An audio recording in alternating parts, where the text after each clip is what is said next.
How did you come up with the idea to start your own salon? Well, originally I was working for my sister. Both my mother and sisters were hairdressers. And when that became difficult on a personality basis, uh, I was living in an apartment complex that was building a shopping center. And my husband at the time encouraged me to take a store out and open my own place so I would have not the anxiety I was having working for family. Was starting a business impulsive for you, or was it always a dream of yours? It was, no, I always knew I wanted to own my own business. I just didn't feel, I was only 20 years old, so I didn't know a lot about business. But with the encouragement of family and friends, I thought I could go through it. What were different names you were contemplating when creating your business? Well, my initial name that we ended up with was Wavelength.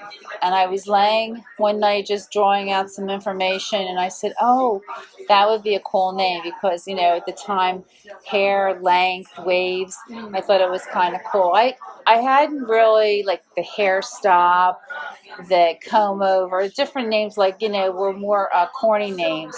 So I liked Wavelength. Did you ever have to change the name of your business? I changed the name after 34 years to meet the needs and demands of new business and to, uh, so to speak, reinvent the salon so that existing clients and their younger family members wouldn't think it was the hair salon their mothers went to. Did your vision for the business change from when you first started, or are you right where you pictured you would be 40 years ago? Absolutely changed because now the hair business and industry has forced me to change. Is there something that you imagined would be a part of your business at the start that you decided against over the years? I probably would have picked a bigger location initially. And what is the biggest change within your business from the beginning through today? The amount of staffing I have, the way I look at employees back then versus now. Okay. Where do you see the business in 5 years and in 10 years? In 5 years, I hope to have a substantial growth into several $1 million, and I hope to see some, if not all, of the employees a part or shareholding the company. Do you think the business will always stay in one place? I would like to see expansion take place, but I'm aging now, so it would depend on shareholders and their growth potential. When did you know your business was on the right path to success? In 2012, when I got a business coach and established a secure business plan. Were there any times where you were scared the business would not continue?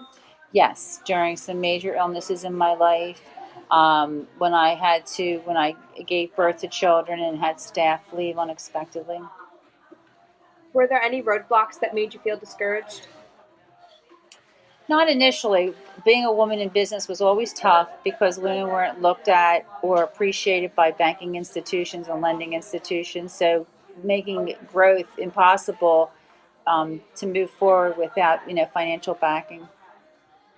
How does Platinum stand out in comparison to other salons in Westchester? We are a career-based salon. When we hire people, we educate them. We have a training path. We have a vision with and we sit down and explain to them their income potential and show them how to reach the most success they can. How do your stylists keep up to date on current trends? They have mandatory requirements to attend outside classes as well as all the classes that the salon provides in-house. What is the most important aspect of customer service in your opinion?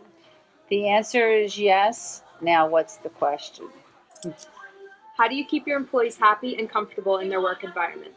I try to have an open door policy. I try to offer them benefits that include 401k and retirement values, which is unheard of in our industry with healthcare benefits. I try to be mindful of women who move forward and have families and try to schedule their schedules around what works for them. Who has been helpful in creating and running your business? My current manager and my husband. Do you have a specific person that you looked up to while you were getting started?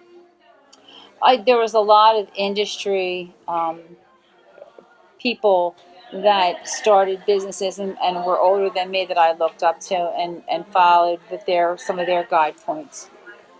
When did you know you could take a step back from certain aspects of the business and delegate responsibilities to others?